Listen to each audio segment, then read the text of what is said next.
Welcome to Sex Help for Smart People. I'm Dr. Laura Jurgens. I'm here to help you have better sex, intimacy, and relationships. So let's get at it. Hey, everybody. Welcome to episode 70. Today is one of my favorite topics, kind boundaries. So this is like Kind Boundaries 101. We're going to talk about learning the difference between healthy, empowered boundaries and false, manipulative ones so that you can make all the difference in your relationship with yourself and others by having really great boundaries that you love. So we're going to dive into what they are, what they aren't, how you can build ones that feel like a loving hug for you and others and not a barbed wire fence. And first, I do want to take a second to remind everybody there is the most fun retreat ever about to drop for registration June 1st. It's going to be in January of 2026, 4 days in Maui, Hawaii, personal coaching sessions with me on finding your own authentic erotic empowerment, with Kema Hagar on coming home to yourself, and lots of play, relaxation, and time to chill at a beautiful retreat center in Maui so that you get lit and energized from within.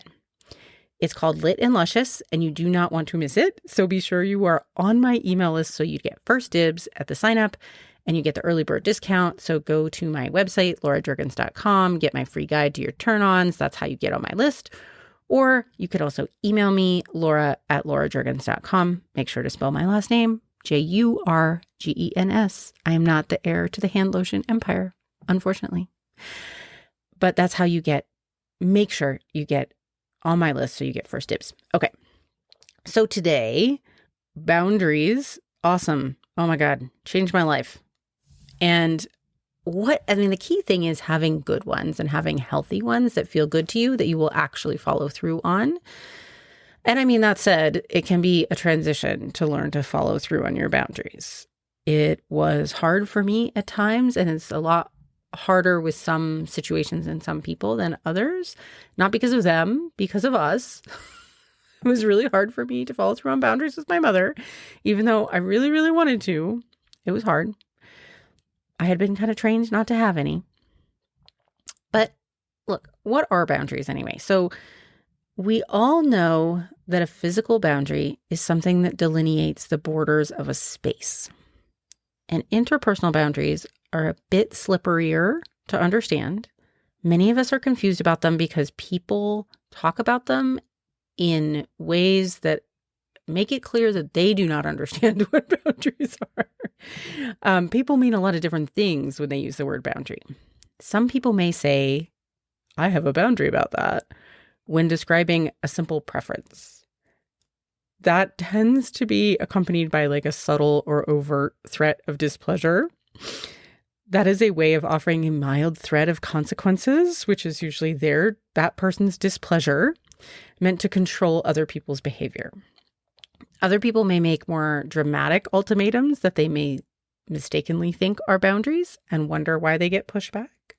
When we don't know how to set good boundaries, we can easily fall into sort of trying to control other people with our boundaries. Or with what we think are boundaries. Those are just threats and ultimatums when we are trying to control someone else. So threats are not boundaries. They also don't tend to work very well. They don't increase trust and intimacy for sure, but they also tend to just fail at controlling other people because controlling other people generally tends to fail. We don't really, at the end of the day, it sounds nice, like to control other people, but would we really want that? Most of us don't actually want that. It's hard enough being responsible for ourselves, let alone everybody else's behavior. But, it's really tempting to want to control other people. But if we're not trying to control people, what the hell are boundaries for? Right? Well, the actual purpose of a good boundary is to take care of our own needs for ourselves.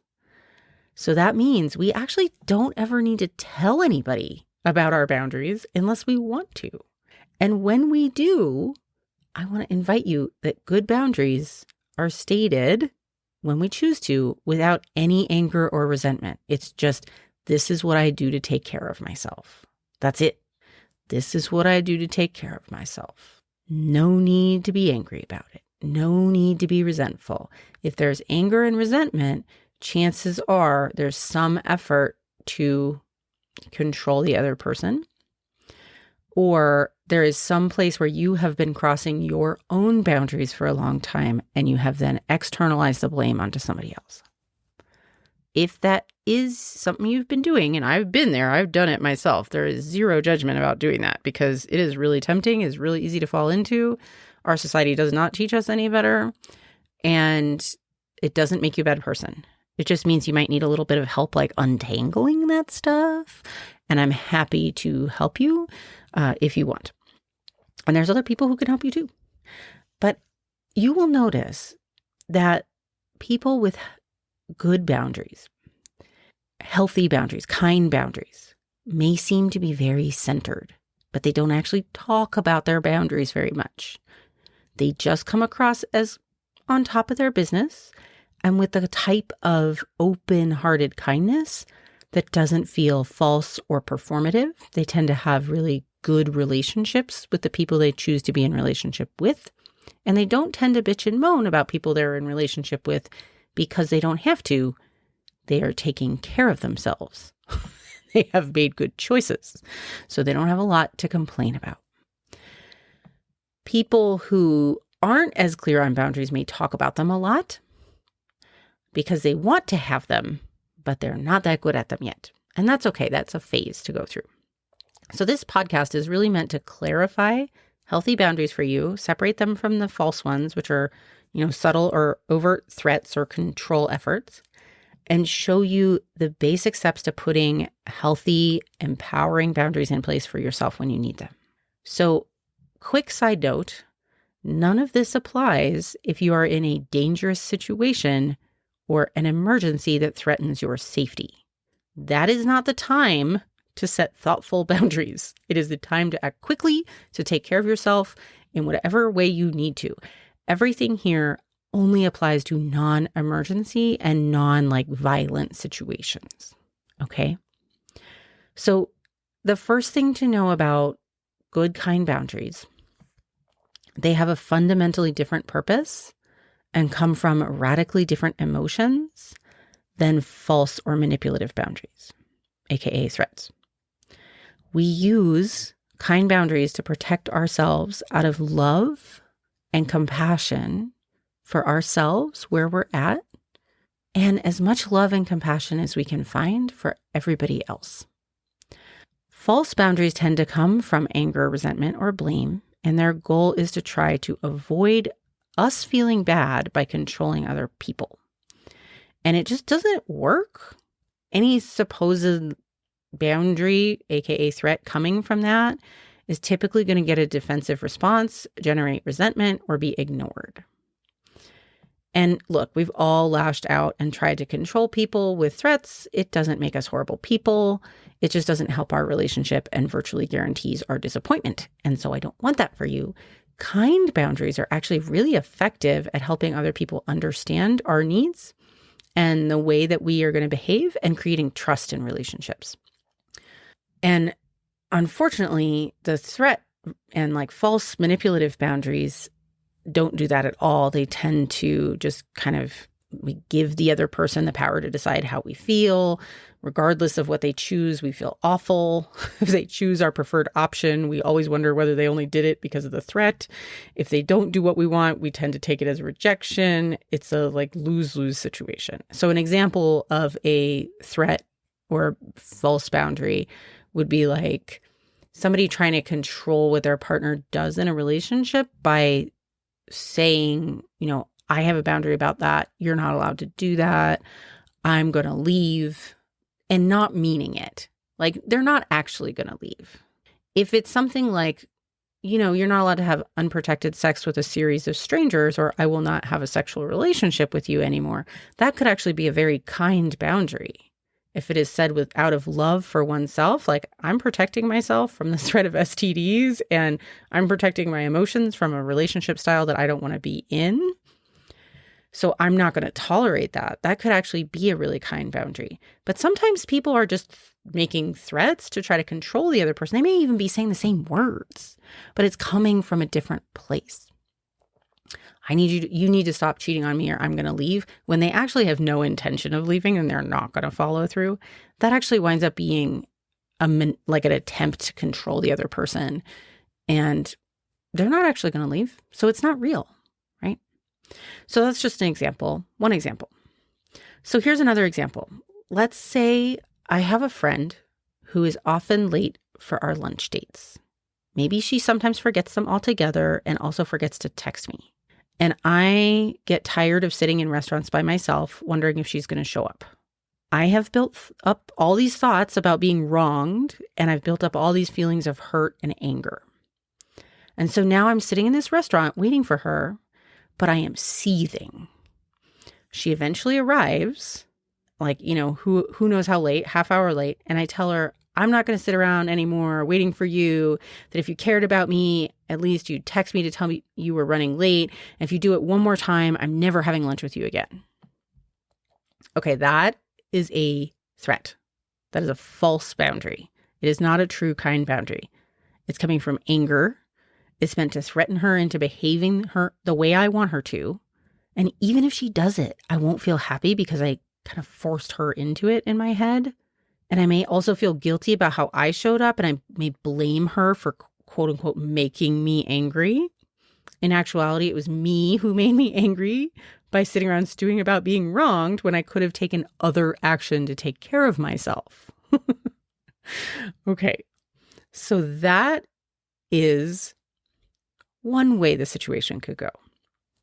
But let's say the situation is the same. I still have this friend. She's still pretty flaky. I still don't like sitting around at restaurants waiting for her to show up.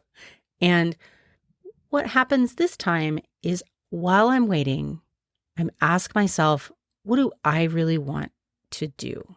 What level of sitting here waiting for somebody do I feel good about? Can I do with a whole heart? And what level do I feel not good about?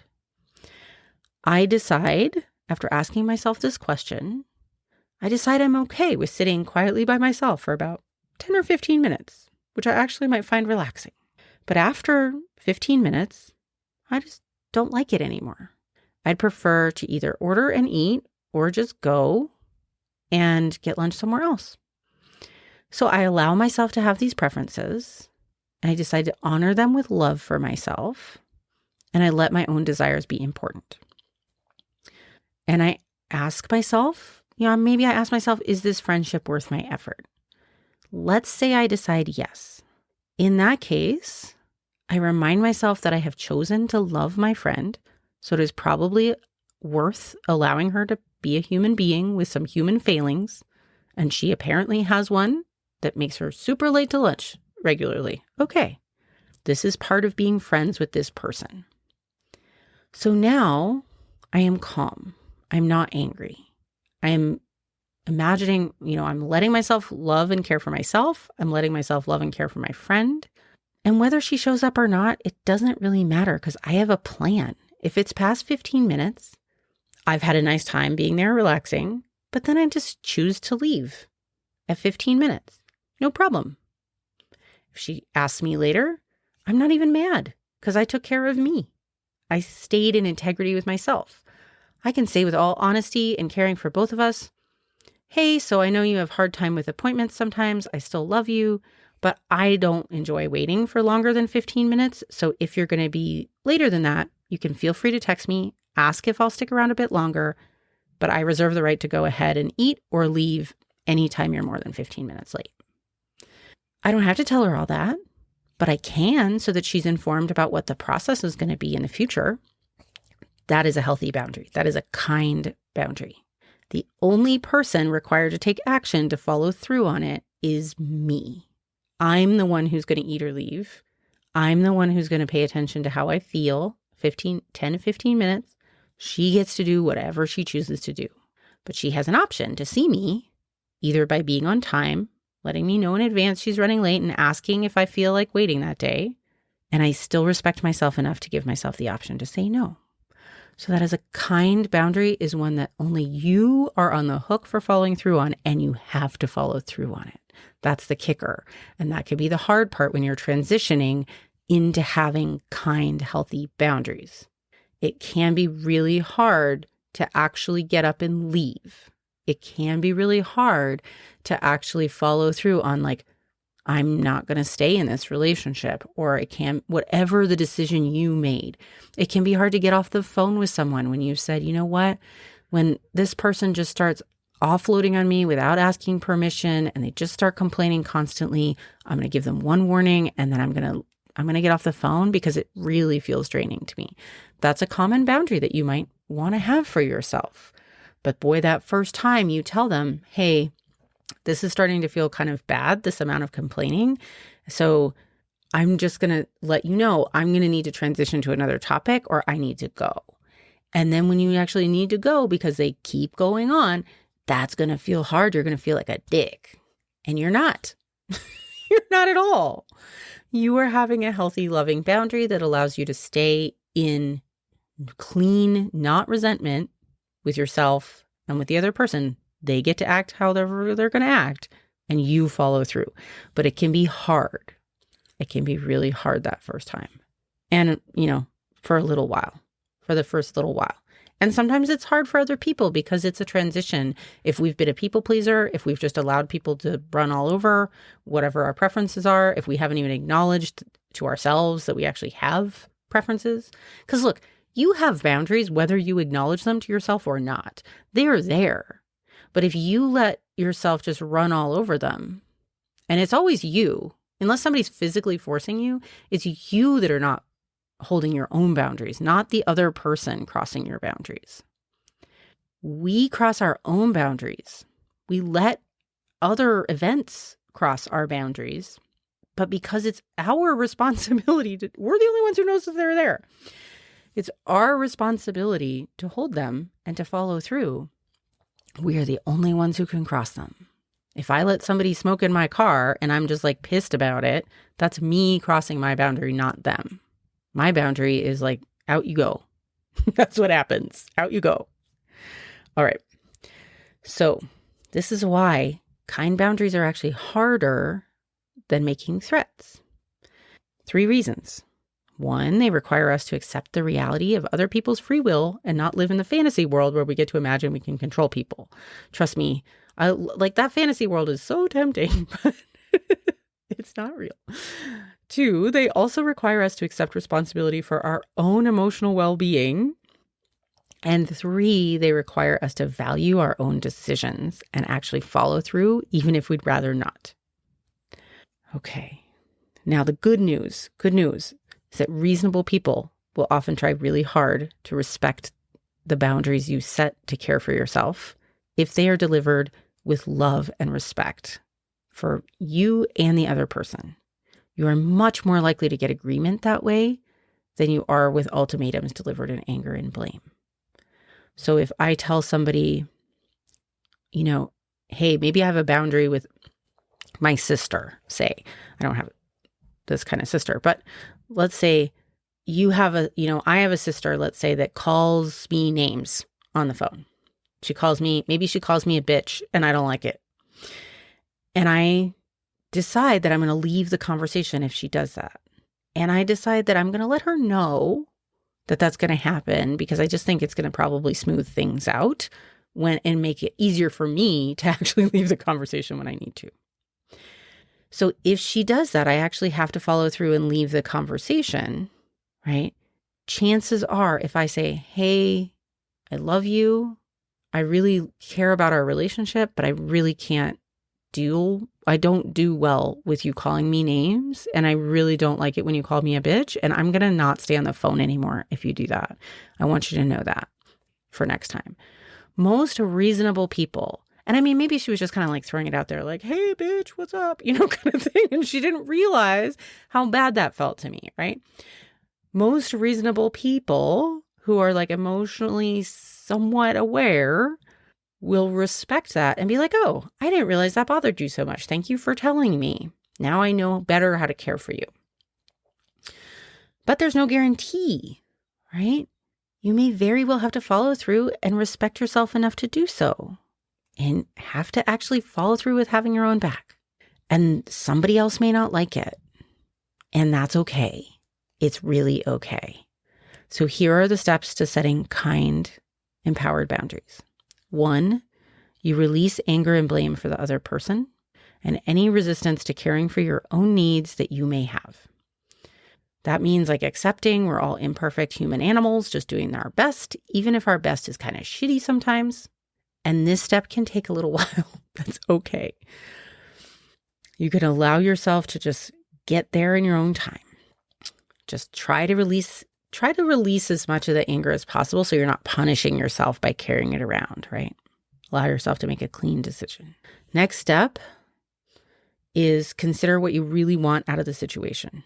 What really matters to you? What are your deal breakers? Where are those lines for you? How do you want to show up in your life? What is important to do to take care of you? And then you make the decisions about what you will do if the person continues the behavior that you're finding problematic. That's scenario A. And what you will do if they don't. Scenario B. Number 3 is you decide whether you want to tell the other party. Remember, if you decide to tell them, all you can do is make a request for them to choose your preferred scenario and tell them what you've decided to do to care for yourself if they don't. Open up the conversation when you are feeling compassion and respect for both of you, and you can speak calmly and wait until that actually happens. Like, wait until you have the compassion and respect to actually be able to let them know this calmly. Don't rush it and do it while you're mad. You don't have to know the exact words you're going to say in advance. If you're coming from compassion and respect and you know your decisions for both scenarios, you do not have to know exactly what you're going to say. It will come out fine. But if you are coming from a bunch of resentment, it will come out kind of shitty. All right, number 4, follow through on your decisions no matter what, even if you worry you're being mean and even if you're uncomfortable about it. Let yourself feel the discomfort and notice that the world has not ended. This is just the discomfort of learning to have your own back and trust your own decisions. The less you've done that in the past, the harder it will be at first. I know, because that happened to me. But I promise it gets easier. So it's normal to just feel really uncomfortable at first if you haven't had your own back in the past. And also if it hasn't been okay for you to have boundaries. If you were raised in a home, for example, where it wasn't okay for children to have privacy, or it wasn't okay for children to say no, then it can feel really risky, and you have to hold your own hand through that. And if you need help, please reach out for help, whether from me or from somebody else. The closer you are to somebody, the harder it can be to do this, especially if you are not securely attached. But here is the magic. When you build your kind boundary muscle, you are literally building more secure attachment into that relationship. This is how you do it. You know, people talk about attachment theory all the time. They talk about being anxiously attached or avoidantly attached or some combination or disordered or whatever. If you want to build more secure attachment into your relationships, this is the thing. This is the muscle you build to have secure attachment, is kind boundaries. And I've just told you exactly how to do it. So this is gold, people. Seriously. Healthy boundaries are the true foundation of self-care, true self-care. They are the bedrock of real deep connection with others too. And it's kind of amazing because when we trust ourselves to care for ourselves, we don't have to worry so much about what life throws at us. We trust ourselves. We can take risks. We can have wild success. We can become truly kind to others without resentment. All right. I want to just invite you to listen to this episode however many times you need to get the transcript printed out. In the show notes, there's a link to how to get the transcript. When you are learning kind boundaries, you cannot practice enough. So practice with everything. Think about all your preferences. Think about all your boundaries. Really inquire. If you have any little resentments, if you notice you're just feeling mad about stuff, there's a place that you're probably crossing your own boundaries. So backtrack and figure out where it is, and then implement a kind boundary and practice it until it doesn't feel uncomfortable anymore. You will become a boundary boss. You will be amazing. It will feel great. Your relationships will improve. People will trust you more. You will trust yourself more, and you'll have more secure attachments. And I really want that for all of you. All right, my dears. Don't forget, if you are a person who identifies as a woman, you want to come to Maui in January, it is going to be super fun. So make sure to get on my email list. All right, I'll see y'all here again soon. Hey, if you're curious about how you could have better sex and connections, go grab my free guide, Find Your Secret Turn-Ons. It's right on my website, www.laurajurgens.com, and the link is in the show notes. I'll see you here next time.